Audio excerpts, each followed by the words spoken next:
खुलुमबाय रायजोफोर दिनै फुंबिलिनि खौराङाव फिन खेबसेबाव बयखौ बरायनानै लाग्रोबाय। दासिमनि खौरांफोरा जाबाय। गिबि खौराङाव दङ फिन आरोबाव बर' हारिनि गेजेराव गोदान आफादनि जोनोम।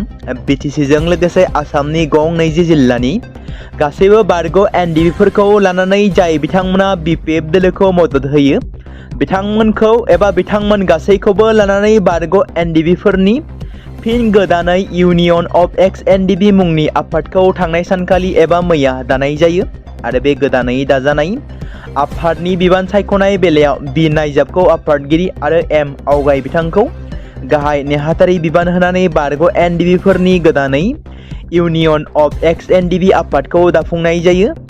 मख'जाथावदि मैयानि आफाद दानायनि सिगां इउनियन अफ एक्स एनडिबिनि गुबै थांखिखौ फोरमायनानै होदों आफादगिरि बि नायजाब बिथाङा, जेराव बिथाङा गोदानै दाजानाय आफादनि बागै ओरैबायदि फोरमायदों दि जोंनि जेसेबांखि हाथियार लाग्रा आफाद एनडिबि दंमोन गासैबो दिनैनि दिनाव पार्टिखौ डिसमिस खालामखांनायनि उनावबो एक्स एनडिबि हिसाबै दं आरो बिथांमोनखौ लाफानानै जाखिनि जेंना जेंसि दङ बेफोर जेंनाफोरखौ सोरखारजों गोरोबनानै माबोरै मावफुंलांनो हागोन बेनि थाखाय जों बे आफादखौ सोरजिनाय जादों आरो बे आफादा अराय सम सोरखारजोंनो थानानै खामानि मावलांबाय थागोन। बेफोर बाथ्राखौ बुंदों गोदानै दाजानाय इउनियन अफ एक्स एनडिबिनि आफादगिरि बि नायजाब बिथाङा। आरोबाव बिथाङा बुंबावदों दि जोंनि जेंना जेंसि जोंनि समस्याफोरखौ लानानै सोरखारजों गोरोबनानै मावफुंलांबाय थागोन। जेरै जोंनि एनडिबिनि केसफोर दिनैसिमबो माखासे केसा बोखारजायाखै आरो बेनि अनगायैबो जायफोर एक्स एनडिबिफ्रा जेलनिफ्राय उदां जानानै फैनो हादोंमोनब्लाबो आफादा जोबनानै थांखांनायनि उनावबो बिथांमोननि केसा दासिमबो सोलिगासिनो दङ आरो माब्लाबा बेबायदिनो जेलनि वारेन्ट फैनायाव जेलाव थांफिननो गोनां जादों। माखासे जोबथेसालिनिफ्राय उदां फैनायनि उनावबो जोबथेसालियाव हाजिर जाहैनो गोनां जादों। नाथाय दिनैनि दिनाव जायफोरा सिबिआइ केस एबा एनआइए केसजों एक्टिभ जानानै दं बिथांमोननि केसा जाहाथे आबुङै बोखारजायो आरो जाहाथे सोरखारा कर्टजों सावरायनानै गासैबो केसफोरखौ फोजोबो आरो बोखारजायो बेफोर बाथ्राफोरानो इउनियन अफ एक्स एनडिबिनि गुबै थांखि होनना खौरांगिरि मेलनि गेजेरजों बि नायजाब बिथाङा फोरमायथिदों। बलिउड सावथुन मुलुगनि फावखुंग्रि ईशा गुप्ताया मंगलबार खालि बुङो दि इराननि सायाव इजराइल आमेरिका गाग्लोबनायनि जाहोनाव दुंहाव थासारि बांनायनि गेजेरावनो इउनाइटेड आरब इमारेट्सआव थाबथानायनि उनाव बियो रैखाथियै भारतआव फैफिननो हाबाय। जेराव बिथाङा गावनि रैखाथिनि फारसे बाथ्रा बुंदोंमोन। थांनाय माखासे सान सिगाङाव गावनि ससियेल मिडिया इन्स्टाग्राम एकाउन्टनि गेजेरजों बिथाङा बुंदोंमोन आं रैखाथियै दं नाथाय आङो दासिम आंगो हादराव थांफिननो हायाखैमोन। दायो बिथाङा न'आव फैफिनबाय एबा गावनि आंगो हादराव फैफिनबाय। नोंथांमोननि आरज गाबनाय आरो हामलायनायनि थाखाय नोंथांमोनखौ साबायखर बावहरो होनना बिथाङा फोरमायथिदों। जों गासिबो मोगा मोगि जानांनाय थासारियाव थानाया जोबोद गोब्राबमोन। थारैनो रैखाथि मोननो थाखाय इसोरनि बोर दं। गुप्ता बिथांजोआ इन्स्टाग्रामाव पस्ट खालामनाय मोनसे बिबुंथियाव बुङो दि 28 फेब्रुआरि खालाराव आमेरिका आरो इजराइलआ इराननि हेंथायै गोख्रों गाग्लोबनायनि उनाव गेजेर सानजायाव दुंहाव थासारिया बांसिन जादोंमोन आरो जेब्ला 28 अक्ट'बर सनिबारखालि आं बिरखं गाथोनाव दंमोन सानजौफुनि 1 रिंगासिम बिरखं गाथोना बन्द जाबायमोन जेथिंबो बेले बेजेनि जाहोनाव जों रावबो मिथिया दि मा जाखो होनना। अब्ला मिसेलनि गाग्लोबनायनि खौरां फैयो जायनि जाहोनाव थासारिया बांसिन जायो। बेनि थाखाय आङो हटेल रुमावनो थानो गोनां जायो होननानै बिथांजोआ फोरमायथियो। गेजेर सानजायाव दावहानि थासारिया आरोबाव गाज्रिसिन महर लाबाय। इरान आरो इजराइलनि गेजेराव सोलिबाय थानाय दावहानि गेजेरावनो फिन आरोबाव गाग्लोबनायाव बे बाराव गोदानै थिसनजानाय इराननि रैखाथि मन्थ्रिया जिउ गोमाबाय। मख'नो गोनांदि इराननि गोदान रैखाथि मन्थ्रिया समायखिरा लाखांनायनि उनाव एबा बिबान नाजावनायनि 48 घन्टाल' बारलांनायनि उनावनो दावहायाव जिउ गोमानो गोनां जायो।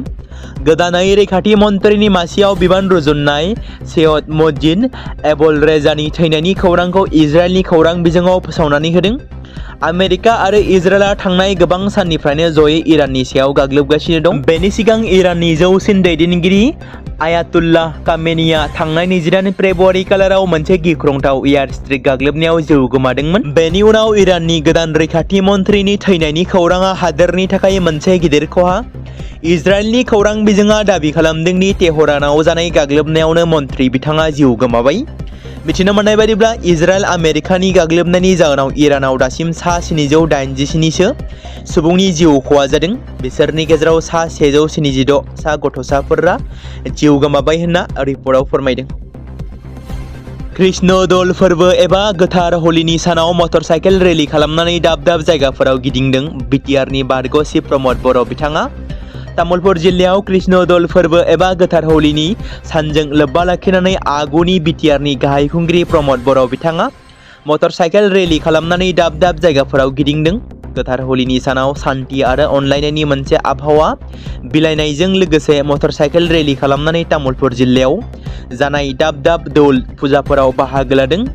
बिटिसिनि बारग' गाहाय मावफुंगिरि प्रमद बर'आ आबिरनि बे फोरबोआव तामुलपुर जिल्ला इउपिपिएल लाइमोन गांखंनि बानजायनायाव दारकुसिनिफ्राय जागायनानै तामुलपुर जिल्लानि दाब दाब जायगायाव खुंजानाय दल फोरबोआव मटरसाइकेल रेलि खालामनानै गिदिङो, जेराव बिटिसिनि हायुङारि गौथुमनि बारग' बुंथिगिरि कातिराम बर', बारग' मावफुं सोद्रोमा एबा आथिखालाव मुसलपुर बियाबनि एमसिएलए राकेश ब्रह्म बिथांमोनजों लोगोसे इउपिपिएल हान्जानि गोबां दैदेनगिरिफ्रा रेलियाव बाहागो लादों। मख'जाथावदि रायजो सभा बिसायख'थिनि थाखाय इउपिपिएलनिफ्राय बारग' सीएम प्रमद बर'नि मुंखौ फोसावबाय। थारैनो प्रमद बर'आ एमपिनि मासिखौ मोनमारसिगोन नामा? थारैनो बिथाङा बिसायख'थि गेलेनायाव बिथाङा देरहासार जागोन नामा? बिजाथि फोसावदों बिजेपि पार्टिनिफ्राय सानै जगेन मोहन आरो तेरज गवाला। दा बेनि गेजेराव इउपिपिएल पार्टिनिफ्राय प्रमद बर' बिथाङा गावनि मुंखौ मोननो हादों। टंला बियाबाव बिपिएफनि दुर्गादास बर'नो टिकेट होनांगौनि दाबियाव मददगिरिफोरनि दावराव दावसि सोमजिदों। 48 नं टंला समस्तिखौ बिजेपिनो हगारना होनायनि दुखुआव दोलोनि मददगिरि दैदेनगिरिफ्रा लंका कान मावख'आव खालामदों खुद्रिसारनानै दुंहाव थासारि। कलाइगावआव थानाय दोलोनि मावख'आव थामिनबा लंका कानाव खालामदों मोनसे दुंहाव थासारि। थांनाय सानखालि कलाइगावआव बिपिएफनि मददगिरिफोरनि लंका कान मावख'खौ बुफाय बुसि खालामना खुद्रिसारना अर सावनायखौ नुनो मोन्दों। 48 नं टंला एलएसिआव बिपिएफनि दुर्गादास बर'नो टिकेट होनांगौनि दाबियाव मददगिरिफोरनि दावराव। टंला समस्तिखौ बिजेपिनो हगारना होनायनि दुखुआव दोलोनि मददगिरि आरो दैदेनगिरिफ्रा लंका कान खालामदों खुद्रिसारनानै, जेराव कलाइगावआव थानाय दोलोनि मावख'आव बे लंका कानाव बुफाय बुसि आरो अर सावनाय जाथाया जानानै थाङो। विधानसभा बिसायख'थिखौ नोजोर होनानै चिरां जिल्लानि काजोलगाव इउपिपिएल माइनरिटि सेलनि सावरायमेल खुंदों। चिरां जिल्ला इउपिपिएलनि ब्लक मावख'आव चिरां जिल्ला माइनरिटि सेलजों जर'खा सावरायलायदों। बे सावरायलायनायाव मिरु इउपिपिएलनि लोगो आफादगिरि डक्टर रनजित नार्जारी, लोगो आफादगिरि डक्टर आर.एन. सिन्हा बिथांमोना गोथौयै सावरायलायो। फैबाय थानाय विधानसभा बिसायख'थियाव बिथांमोना माखासे बाथ्राफोरखौ लानानै सावरायदों, जेराव बिसायख'थिखौ नोजोर बोनानै बिथांमोना गुवारै सावरायनाय जायो होनना मिथिनो मोन्दों। लोगो आफादगिरि डक्टर रनजित नार्जारीया फोरमायदि फैबाय थानाय बिसायख'थियाव मुसलमानफोरा बिजेपि आरो बिपिएफनि हेंथायै खामानि मावनो थांखि लाबाय आरो खामानि मावनाया सोलिगासिनो। लोगोसेनो मुसलमानफोरा बोरै जौगानायनि बिथिङाव फैनो हायो बेनि सायावबो गोथौयै एबा गुवारै सावरायनाय जायो।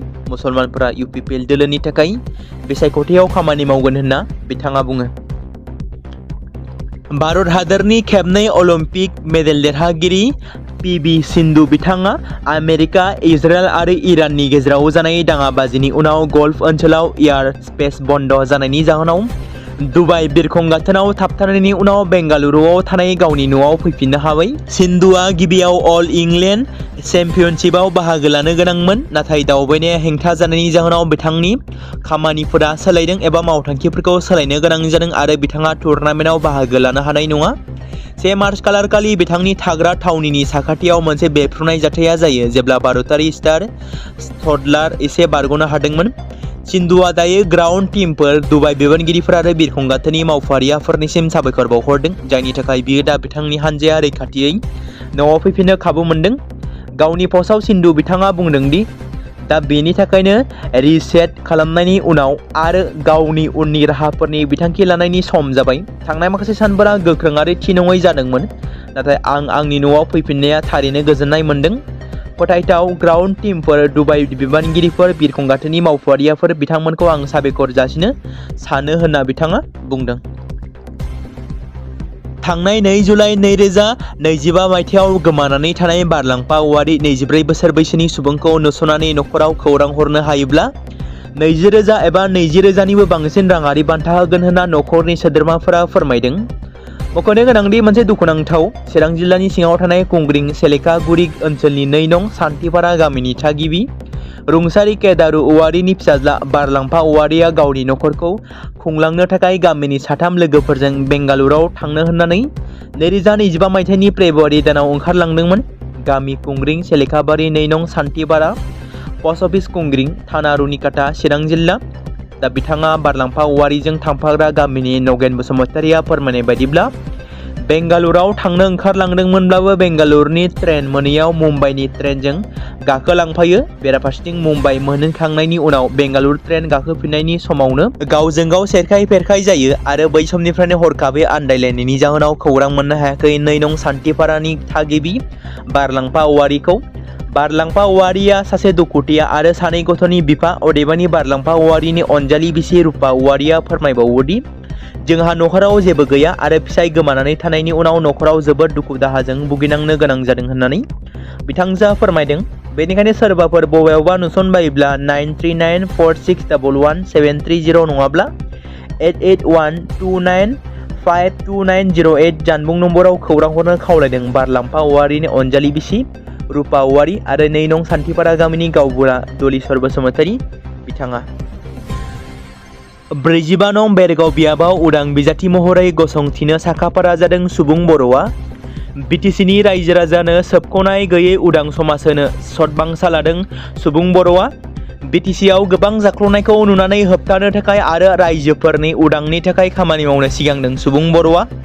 उदां बिजाथि महरै बिसायख'थियाव बाहागो लागोन। रायजो राजाफोरनिफ्राय आशीर्बाद आरो हेफाजाब हास्थायदों सुबुं बर'आ। फै जों बयबो राव जाति धोरोम बासिख'वालासेनो ज'यै देरहाहोनि सुबुं बर'खौ गोग्गो सुबुंनि समाज दानायाव मदद होलायनि होनना बिथाङा खावलायदों। मैया बुहुमनां जिब जुनार सानमोन। आथिखालाव बिगियान आरो बिरोंदामिननि जौगानाया मानसिखौ हाग्रानिफ्राय गोजान खालामबायब्लाबो सुबुं माहारिया अरन आरो जिब जुनार गैयालासे थांनानै थानो हाया। अरन आरो जिब जुनारफ्रा बुहुमनि समानथिखौ लाखिनायाव गोबां बिहोमा होयो। जों गासैबो गावजों गाव सोनारनाय। बे बाथ्राखौ मख'नो गोनांदि सुबुं अनजिमा बांनाय, आबाद मावनायखौ फेहेरनाय, दारिमिनारि जौगानाय बायदि बायदि जाहोननि थाखाय अरनफोरा सिलिंखार जादों, जायनि जाहोनाव हाग्रामायाव थानाय जिब जुनारफोराबो खैफोदाव गोग्लैनो गोनां जादों। मख'नो गोनांदि 1973 मायथाइयाव इउनाइटेड नेशननि नाजानायाव convention of international trade on international trade of international species of हाग्रानि जिब जुनार आरो बिफां लाइफां, जायखौ साइट्स होननानै सुंद' मुंसाइ होनाय जादोंमोन। उनाव 20 दिसेम्बर 2013 मायथाइयाव इउनाइटेड नेशननि 68थि जथुम्मायाव थाइलेन्डआ गोमालांनो हमनाय जिब जुनार आरो बिफां लाइफांफोरनि फालांगिनि थाखाय मोनसे हादोरनाङारि सान गायसननो खावलायो आरो 3 मार्च खालारखौ बुहुमनां जिब जुनार सान महरै फोसावो। बुहुमनां जिब जुनार सान फालिनायनि ओंथिया जाबाय रायजो राजाफोरखौ साननाय गोनां आयदानि सायाव फोरोंनाय, हाग्रानि जिब जुनारजों सोमोन्दो थानाय बुहुमनां जेंनाफोरखौ सुस्रांनो थाखाय गोनां राहा लानाय आरो हाग्रानि जिब जुनारफोरखौ रैखाथि होनाय। मैया बे बिथिंखौ नोजोर लाखिनानै हादोरनि गाहाय मन्त्रि नरेन्द्र मोदीआबो गावनि ससियेल मिडिया पस्टआव लिरदों। थारैनो गेदेमा रन्जन दैमारि बिथाङा जोंनि गेजेराव, हारिनि गेजेराव, नखरनि गेजेराव माब्ला उदाङै थाफैनो खाबु मोनगोन? माब्ला बिथाङा जेलनिफ्राय उदां जानानै फैगोन? मख'जाथावदि गेदेमा बिथांनि बावैसो सिबिआइ केसखौ लानानै सुप्रिम कर्टआव हियारिं जानो गोनांमोनब्लाबो सम आरो खाबु मोनैनि थाखाय हियारिंआ मोगथां महर मोनासै, जेराव बिथांनि हियारिं एबा जानो गोनां बेल हियारिंआ आबुं महर मोनफुङाखै। आसा खालामो थाबैनो एनडिबिनि गायसनगिरि गेदेमा बिथाङा जोंनि गेजेराव उदां जानानै फैनो हायो। बे बिथिंखौ नोजोर बोनानै आथिखालनि एबसुनि आफादगिरि दिपेन बर' बिथाङा समाजारि बिजोङाव माखासे गोनांथार बाथ्राखौ फोरमायथिदों, जेराव एनडिबिनि गायसनगिरि आफादगिरि रन्जन दैमारिखौ मिरु एबसुनि आफादगिरि दिपेन बर' बिथाङा लोगो हमनानै माखासे बिटिआर गोरोबथानि दफाफोरखौ मावफुंनांगौनि थाखाय सावरायलायो होननानै एफपि पस्टनि गेजेरजों फोरमायथिदों, जेराव दिपेन बर' बिथाङा ओरैबायदि फोरमायथिदों दि गोलाव समनि उनाव मैया एनडिबिनि गायसनगिरि आफादगिरि मानगोनां रन्जन दैमारि आदा बिथांखौ गुवाहाटीनि काहिलिपारायाव थानाय स्पेशेल जेलाव लोगो हमो। मानगोनां आदा लोगोसे आब' डक्टर अनजालि दैमारिजों गोथौ आरो गुवारै आथिखालाव सुप्रिम कर्टआव सोलिबाय थानाय आयेनारि बिथिं, सोरखारजों सावरायनाय माखासे गोबांथार आयदाफोरजों लोगोसे बर' गोजोन गोरोबथानि दफा मावफुंनायनि सायाव सावरायलायो। सावरायनाया जोबोद ओंथि गोनांमोन आरो गोलाव समनि उनाव लोगो मोननानै एसे आबेगिकबो जायो। बिथां आदानि मोजां देहा आरो सुबुरुनखौ जों जेब्लायबो हास्थायो। बिथाङा सासे संग्रामि सत्यनि गोथां जारिमिन। इरान हादोरनि जौसिन दैदेनगिरि अयातुल्लाह आली खामेनीआ इराननि राजथावनि तेहरानाव आमेरिका आरो इजराइलनि जथायै गाग्लोबनायाव थैनायनि साननै उनावनो गेजेर सानजायाव दावहाया गोख्रों जादों, जेराव थाद'नाय गैयाजासे आमेरिका, इजराइल आरो इराननि गेजेराव गाग्लोबनाय जाथाया जाबाय थादों।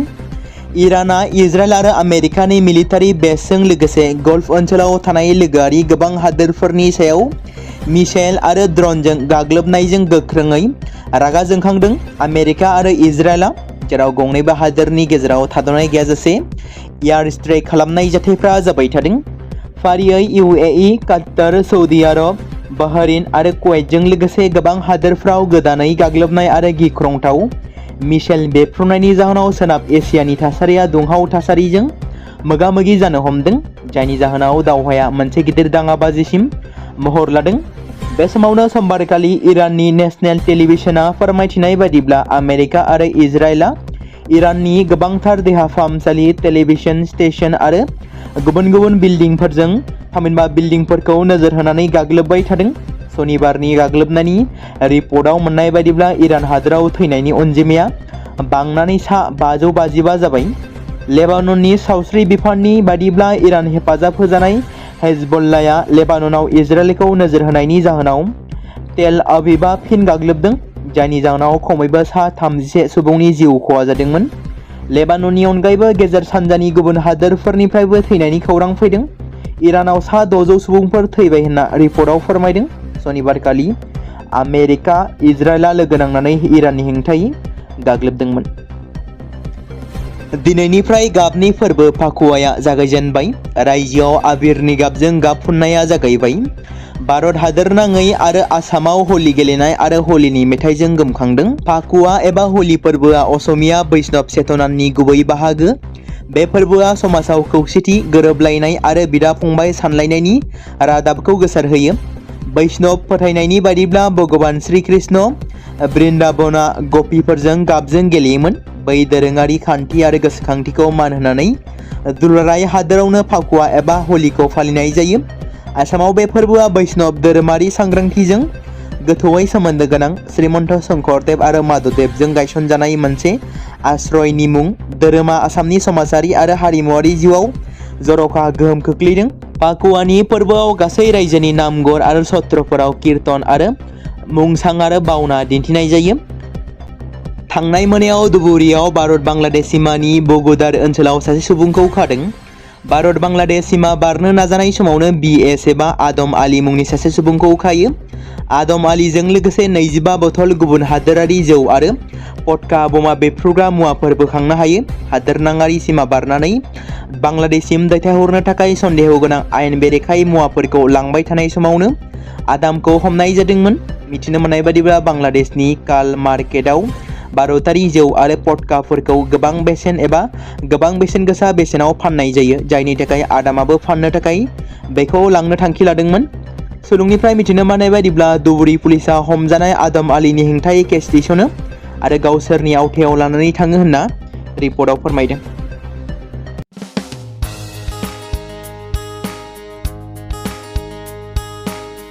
बे समाव मोनसे गोजोनथाव खौरां। BTC हालामनि रायजो राजाफोरनि थाखाय मोनसे गोनां फोसावथाय। क'क्राझार जिल्लानि सिङाव थानाय बड'लेण्ड एकाडेमि सिनियर सेकेन्डारि स्कुला लानानै फैदों गोजोनथाव खौरां।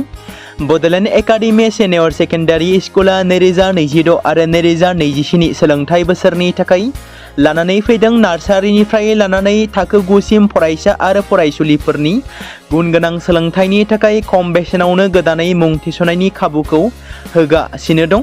मख'जाथावदि क'क्राझार जिल्लानि हल्टुगाव आउटपस्टआव थानाय क'क्राझार तिनिआलिनि बड'लेण्ड एकाडेमि सिनियर सेकेन्डारि स्कुला गुन गोनां सोलोंथाइ होनायजों लोगोसे थाखो 9 नि थाखाय इलेक्टिभ साबजेक्ट महरै मेथामेटिक्स, जिअ'ग्राफि, हिन्दी, हिस्टरि बायदि आयदाखौ लानो हागोन। मोजां सोलोंथाइ लानायनि अनगायैबो बड'लेण्ड एकाडेमि सिनियर सेकेन्डारि स्कुलाव उफ्रा सोलोंथाइ हिसाबै environment field study, English speaking course बायदिखौ लाफानानै सोलोंथाइ लानो हागोन।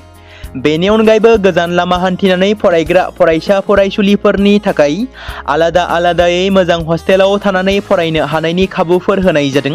बेनि थाखाय नोंथांमोना आबुङै मिथिबावनो थाखाय एबा थोंजोङै फोनांजाब खालामहर 9101 488 399 जानबुं नम्बराव।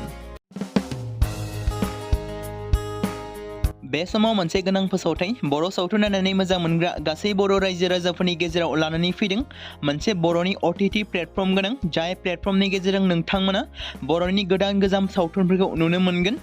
थांनाय माखासे बोसोर सिगां बर'नि गेजेराव लानानै फैनाय निउबो एप बायदिनो फिन आरोबाव लानानै फैदों बर' रायजो राजाफोरनि थाखाय। बे बाथ्राखौ मख'नाया गोनांदि 2025 मायथाइनि जानुवारि दानाव ओंखारनाय आंगो स्ट्रिम मुंनि मोनसे OTT प्लेटफर्म गोनां निउबो एपनि गेजेरजों नोंथांमोना गोबांथार बर'नि सावथुनफोर जेरै ट्रेजेडी, रमान्टिक, एक्शन आरो कमेडीजों बुंफबनाय सावथुनफोरखौ नुनो मोनगोन। जेरै सनानि नखर, थांखि गैयै समाज, अनसुला आफा, हिर', बिमा बायदि बाजै, अर, थैसाम, वान्टेड, संदान आरो रं नाम्बार बायदि सावथुनफोरा मख'जाथाव। बेफोर सावथुनफोरखौ नायनो थाखाय नोंथांमोना गिबियावनो आंगो स्ट्रिम एपखौ गावनि मबाइलाव थानाय प्ले स्ट'रनिफ्राय डाउनल'ड खालामनानै लोगोसे इनस्टल खालामनानै गावनि मबाइल नाम्बारजों लगइन खालामनानै लाग्रोनांगोन। बेनि उनाव नोंथांमोना गोबांथार नुनो मोनै सावथुनफोरखौ गुगोल पे, फन पे आरो पेटिएमजों रं नाम्बार सावथुनखौ नायनो थाखाय 60 रां आरो संदान सावथुनखौ नायनो थाखाय 80 रां, वान्टेड सावथुनखौ नायनो थाखाय 60 रां, थैसाम सावथुनखौ नायनो थाखाय 60 रां बेबायदिनो गोबांथार नुनो मोनै सावथुनफोरखौ नायनो थाखाय सुबिदा खालामनानै होदों आंगो स्ट्रिम प्लेटफर्मा। फिन नोंथांमोननि गेजेराव फोरमायबावनो लादों बर' सावथुन नायनानै मोजां मोनग्रा गासै बर' रायजो राजाफोरनि गेजेराव लानानै फैदों मोनसे बर'नि OTT प्लेटफर्म गोनां, जाय प्लेटफर्मनि गेजेरजों नोंथांमोना बर'नि नुनो मोनै सावथुनफोर जेराव गोदान गोजाम सावथुनफोरखौ नुनो मोनगोन। बे बाथ्राखौ मख'नाया गोनांदि 2025 मायथाइनि जानुवारि दानाव दिहुनजानाय आंगो स्ट्रिम मुंनि मोनसे OTT प्लेटफर्म गोनां एपनि गेजेरजों नोंथांमोना गोबांथार बर'नि ट्रेजेडी, रमान्टिक, एक्शन आरो कमेडीजों बुंफबनाय सावथुनफोरखौ नुनो मोनगोन। जेरै रं नाम्बार, संदान, वान्टेड, थैसाम, अर, बिमा बायदि बाजै, हिर', अनसुला आफा, थांखि गैयै समाज, सनानि नखर बायदि बायदि सावथुनफ्रा मख'जाथाव।